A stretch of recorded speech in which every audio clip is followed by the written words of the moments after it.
Bonjour, bienvenue dans le podcast L'histoire des Germains, des Francs et des Mérovingiens, le podcast dédié à l'histoire de France durant le premier millénaire.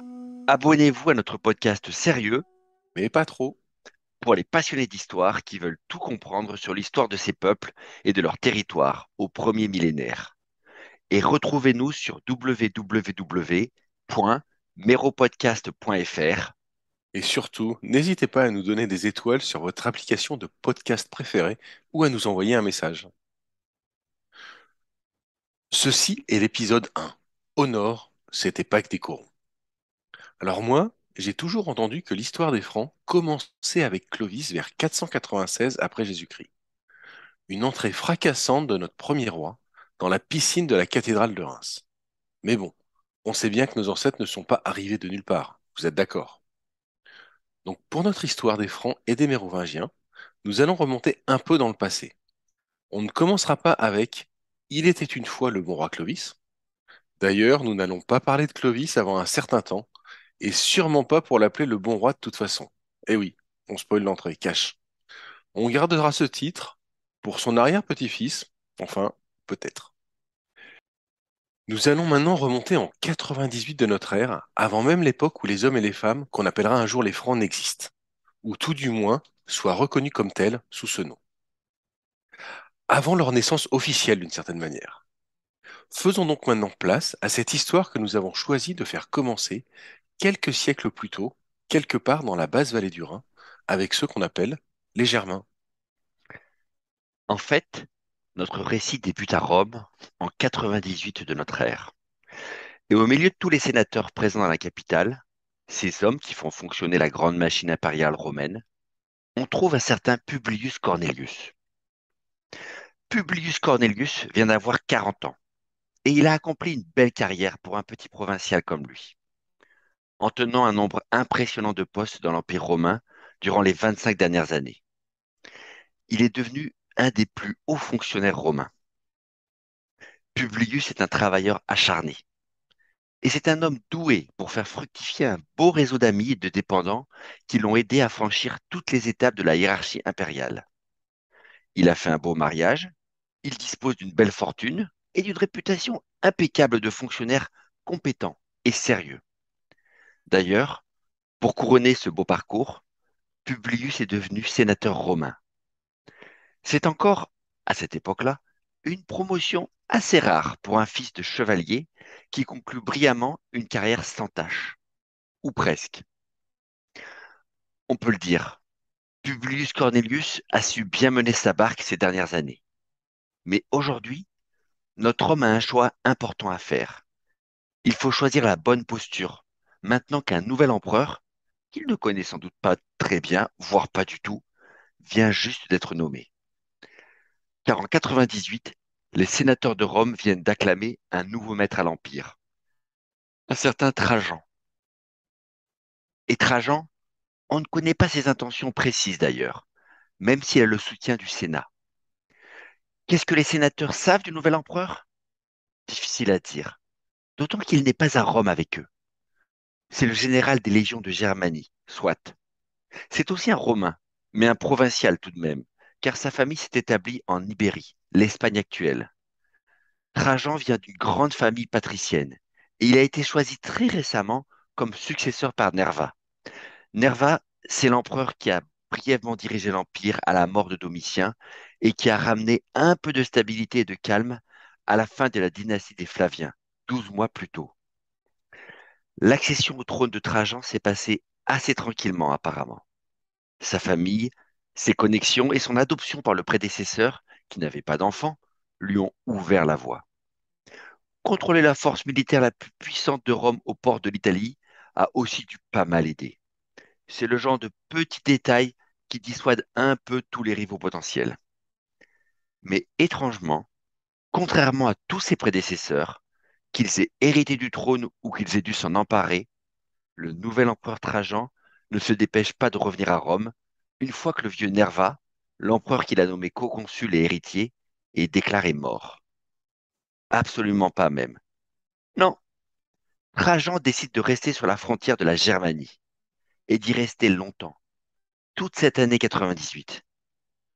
Comment expliquer une telle absence du prince à Rome, où tout le Sénat et tous les dignitaires l'attendent? Comment expliquer une telle absence du prince à Rome, où tout le Sénat et tous les dignitaires l'attendent? C'est totalement inhabituel et sans doute beaucoup de monde se questionne cette année. Et Publius, lui, a pas mal de raisons d'être inquiet. D'accord. Ce que tu veux dire, c'est que Publius, un fonctionnaire issu d'une famille obscure, a construit sa belle carrière entièrement sous le règne de Domitien, le dernier empereur Flavien. Et c'est avec Domitien qu'il a réalisé son ascension fulgurante, qu'il a eu toutes ses nominations. Donc, ce que je comprends, c'est que tu supposes que notre ami Publius va avoir un peu les chocottes avec ce nouvel arrivant sur le trône impérial? C'est bien ça?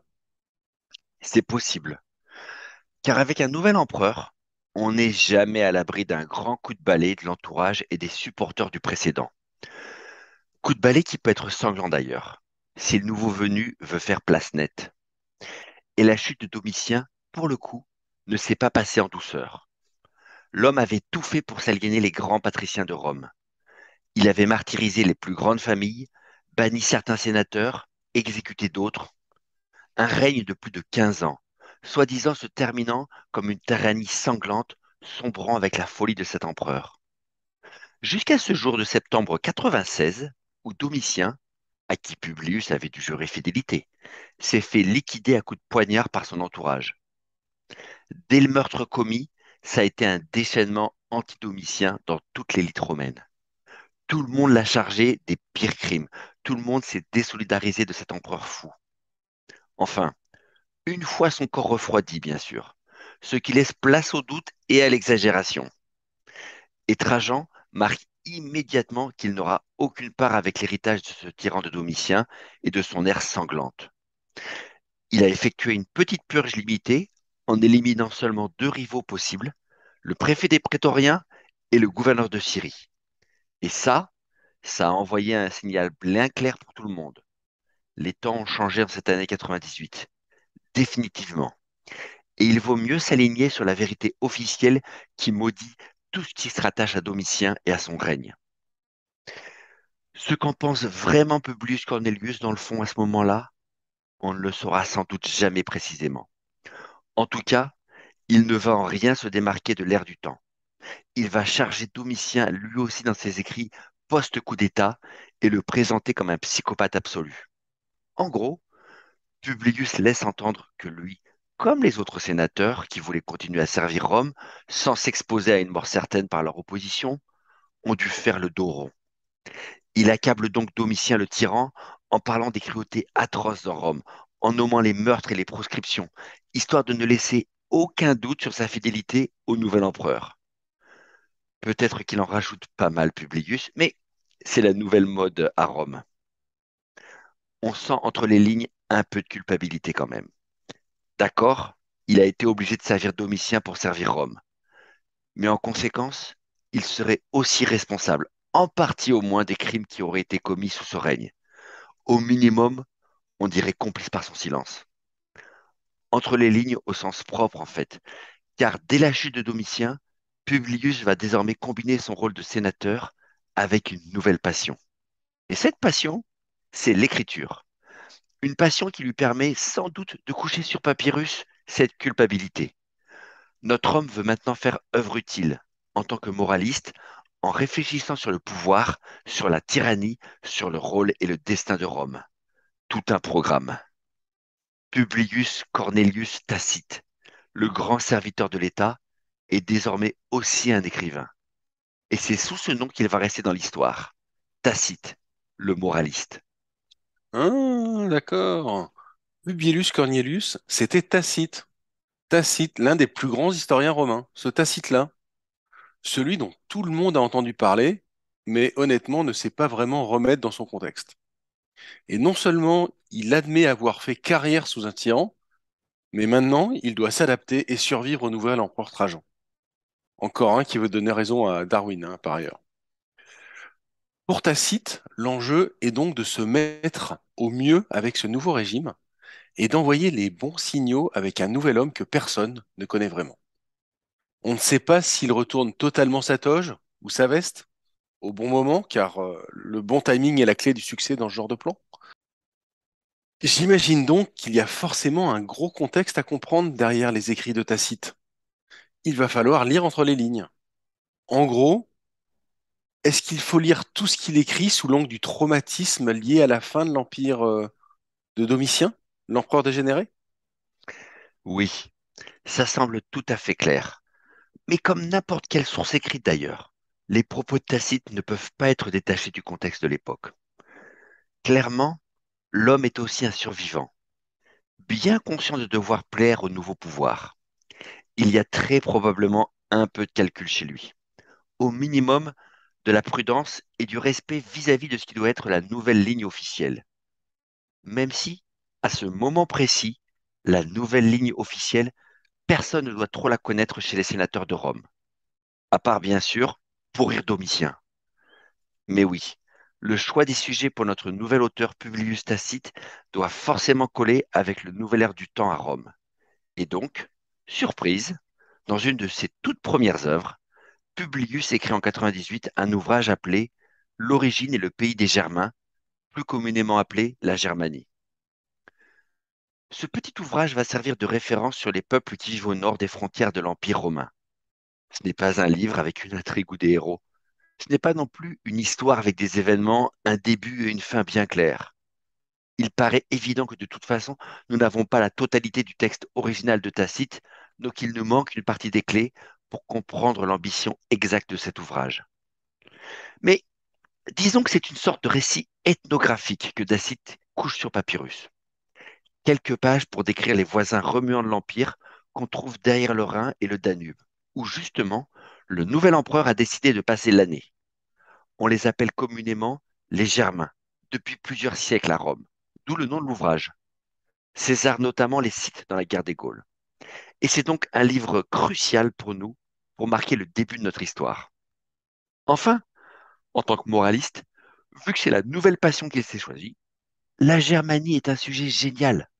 Son ouvrage est le moyen parfait pour envoyer un message respectueux et prudent et partager son opinion sur le destin de l'Empire, sur la politique utile à mener désormais. Oui, je vois le topo. Comme sujet dans l'air du temps, la Germanie a l'air d'être pile dans la cible. On n'a pas d'explication du pourquoi précis de cet ouvrage, mais pour sûr, ça tombe carrément opportunément ce livre. En pariant que le nouvel empereur sera un homme raisonnable, la Germanie est l'ouvrage parfait pour faire œuvre utile pour le nouveau régime, en offrant quelques conseils avisés et respectueux à la fois à qui veut les lire. Du coup, parle-nous un peu de ce livre, Xavier. Est-ce que vraiment c'est une mine d'or pour les passionnés d'histoire que nous sommes? Ou c'est juste une œuvre de circonstance pour plaire au nouvel empereur en 98? Disons-le tout net, un peu les deux. Il y a beaucoup de choses à redire sur la Germanie, énormément même. Tout d'abord, si on commence par le commencement, il est clair que Tacite compile beaucoup de matériel existant dans son propre ouvrage. Il ne rédige pas son traité de bout en bout à partir de sa propre observation. Au moins en bonne partie, la Germanie reprend des commentaires faits par d'autres ou des passages entiers d'autres livres. D'ailleurs, il est bien possible que Tacite n'ait jamais mis les pieds ni en Germanie, ni même sur la frontière romaine. Le résultat est donc un peu mitigé du point de vue narratif, sans parler de sa précision. Il compile des bouts d'informations pris ici ou là, pour ne pas dire il recopie littéralement des sources déjà existantes, vraies ou pas d'ailleurs. C'est une œuvre extrêmement importante pour nous sur les idées générales qui circulent à Rome sur la région. Mais c'est une première limite à l'exactitude de ce qu'il nous raconte. Il y a sans doute du oui-dire, des rumeurs, voire des fabrications romaines totales dans son texte, qu'il en soit conscient lui-même ou non. Et puis, Tacite insiste sur le côté spectaculaire à partager sur la Germanie, sur les détails un peu piquants. On dirait qu'il en rajoute volontairement ou qu'il insiste sur ce qui va faire mouche avec son lecteur. Peut-être qu'il sélectionne un peu les détails qui vont faire sursauter le bon Romain bien pensant de son époque. Style l'influenceur qui veut faire le buzz, quoi. Il en rajoute des caisses, comme on dirait de nos jours. Quelque part, c'est un peu triste, ça veut dire que la nature humaine est restée inchangée en 20 siècles. Mais bon, tu me diras, compte tenu que les Romains avaient déjà assez de moyens de se divertir avec les tavernes, les jeux du cirque, les orgies, on peut facilement comprendre pourquoi Publius a peut-être un peu forcé le trait dans sa définition des aspects les plus gores et les plus choquants. Fallait attirer le chaland. Donc, Publius reporter au Sun, plutôt qu'au monde diplomatique, c'est ça la conclusion? Soyons justes. Tacite vit dans un monde où l'accès à l'information n'est pas si simple. Surtout, il vit dans un univers culturel qui a sans doute du mal à juste concevoir une culture si différente de la sienne. Et son public, qui ne peut être que des élites du monde romain, sont de la même manière assez mal équipés intellectuellement à comprendre des mondes aussi étranges à leurs yeux. Et puis, si vous voulez faire sensation avec votre livre, parler des sacrifices humains ou des punitions exotiques pour une femme adultère, c'est forcément plus facile et intriguant pour son public que les relations commerciales ou les techniques industrielles. Même si l'archéologie et la recherche historique ont confirmé beaucoup de ce que Tacite nous a raconté, ce n'est pas forcément pour toujours de première importance ou clairement contextualisé. Mais dans le fond, le plus gros problème, ce n'est pas les limites assez compréhensibles vu les conditions de l'époque. En fait, le vrai souci, c'est que Tacite n'écrit pas vraiment son traité pour nous. Pas du tout même. Il écrit pour le seul public qui compte. Publius écrit pour les Romains de 98 de notre ère. C'est eux son audience. C'est à eux qu'il parle. D'ailleurs, et c'est peut-être pire pour le lecteur du XXIe siècle, dans le fond, ce ne sont pas les Germains son véritable propos. Son propos, c'est Rome. Rome et sa pureté perdue. Pour Tacite, les peuples de Germanie montrent les qualités admirables des peuples non corrompus par l'argent et la décadence morale de la civilisation. La lâcheté, la corruption, le vice sont devenus monnaie courante à Rome pour Tacite. Et c'est le message qu'il veut envoyer dans son traité en parlant en miroir de la pureté intacte des Germains. Lui, le serviteur fidèle de l'Empire toutes ces années, a réalisé que Rome n'est plus à la hauteur de ce passé mythique, ou des principes qui ont soi-disant fondé la ville éternelle plusieurs siècles auparavant. Maintenant que Tacite est arrivé au sommet de la carrière des honneurs, car il a même été nommé consul en 97, il a perdu confiance dans tout le système. C'est devenu un véritable pessimiste. Aujourd'hui, on dirait même un décliniste.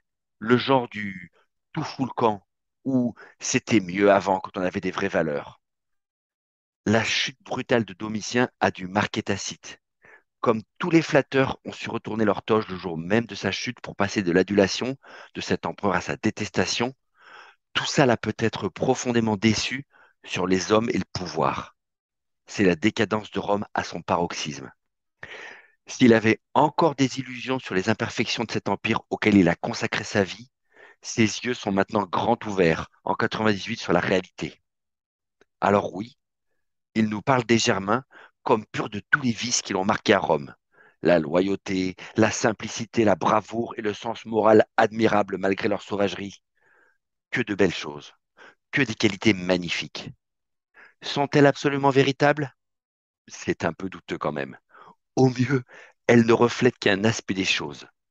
Soyons réalistes, leur mise en avant dans le texte de Tacite s'explique avant tout parce qu'elles soutiennent sa démonstration sur Rome, pas parce que c'est le caractère exclusif et naturel des Germains.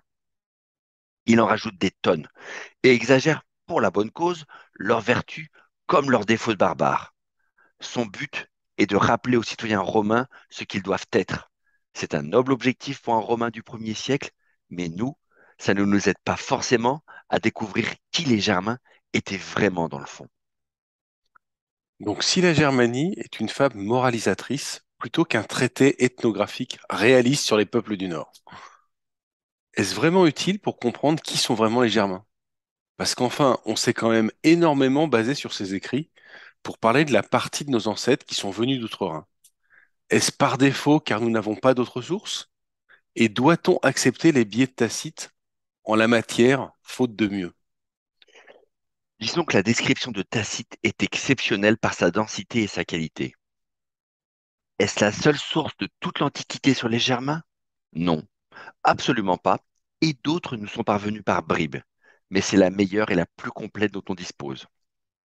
Et si on doit accepter que cette source a des biais, soyons honnêtes, les autres sources existantes ou disparues présenteraient probablement les mêmes défauts.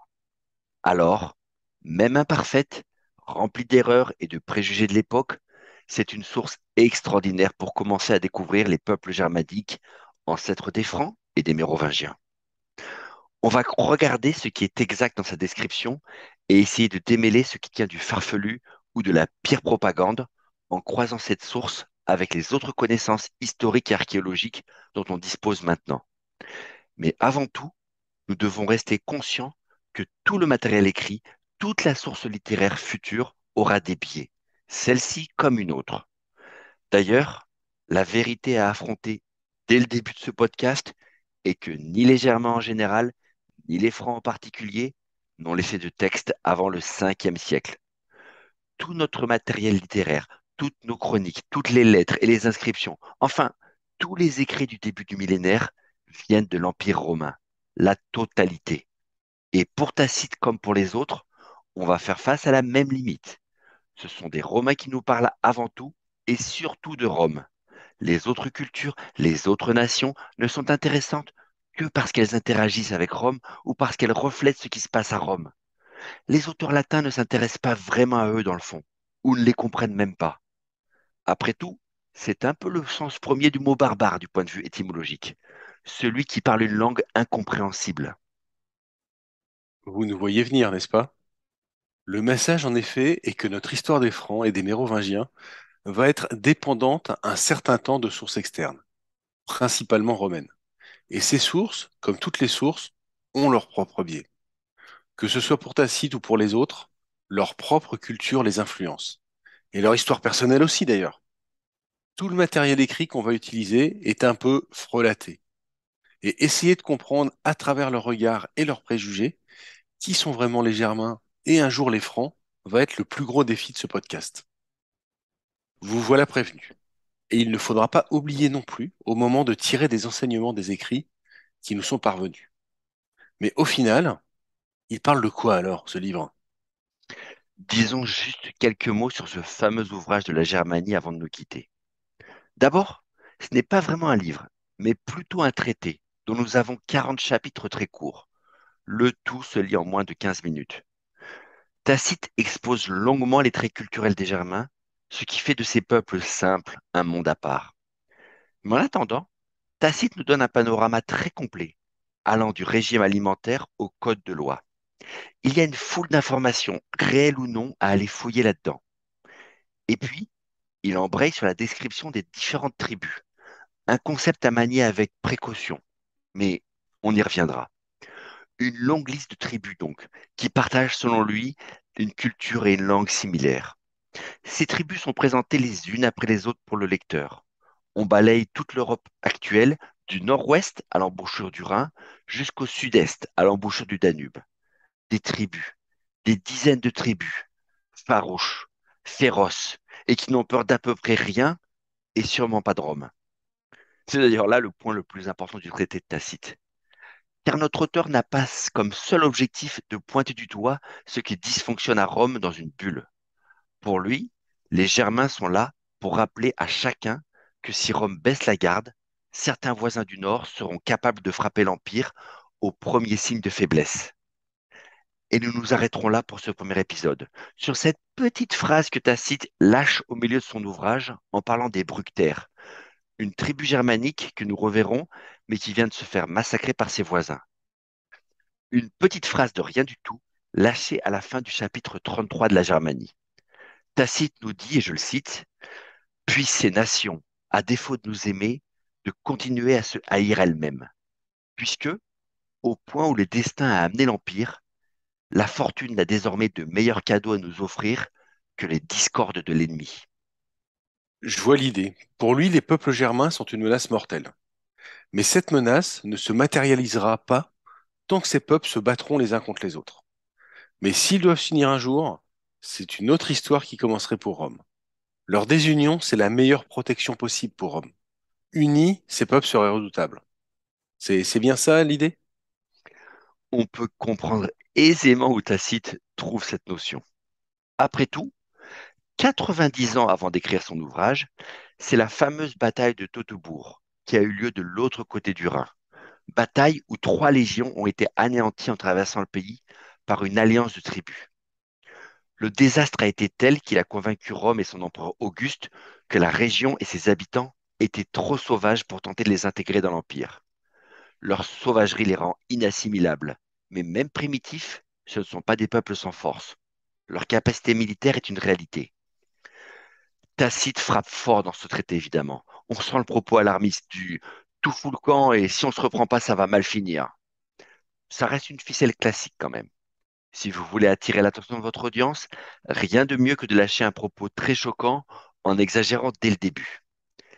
Les Germains sont tout de même de vrais sauvages, valeureux militairement, mais primitifs.